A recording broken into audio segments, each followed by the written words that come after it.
Oh, Boss! Talaga nga naman oh. Hello. Saan galing?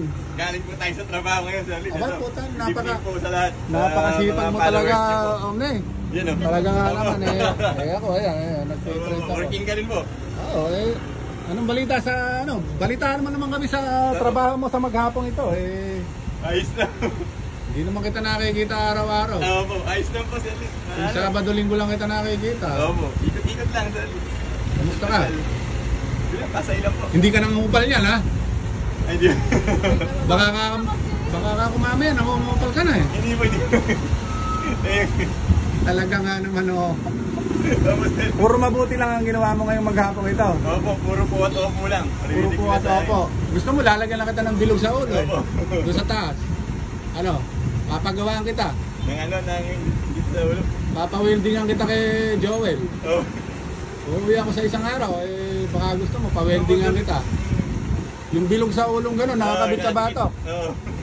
Para ating may makakasalubong kayo Magandang araw po. Magandang araw po. Puro tuwa-tuwa po ang maririnig mo at isasagot mo rin. Ano po, may paglilingkod ko po. Ayun, puro gano'n. Oo. Magandang araw po. Ano po siya pa, parang pwedeng-pwede nga talaga sa'yo yung yung bilog sa ulo, sa taas. Opo.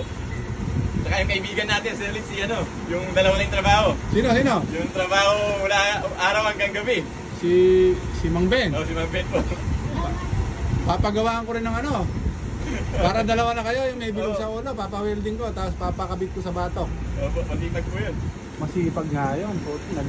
Nagtitinda pa ng Ng tubig po. ng tubig Double job nga yun eh. Ano ba masasabi mo rin sa bataan mo na yun? Matindi po yun, magaling po yun. Saka madiskarte yun, Sir Liz. Mas madiskarte pa sa'yo? Oo po, mas masipag pa yun. Talaga nga naman Oo. masipag pa talaga. Opo. Sige na.